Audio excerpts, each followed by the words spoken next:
Ano sa palagay niyong nawala sa bayaw ko? Para mapraning siya sa inakalang pagtatanan ni Ethan at Yumi. Tiwala. Sa bagay, ako man ang lumagay sa katayuan niya. Baka, kanon din ang maramdaman ko.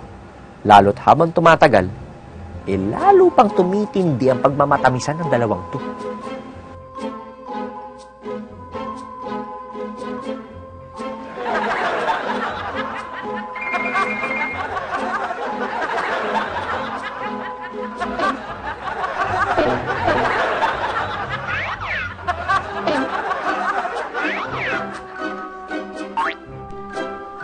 At sa ginawa naman ng isang to, ano naman ang comment nyo?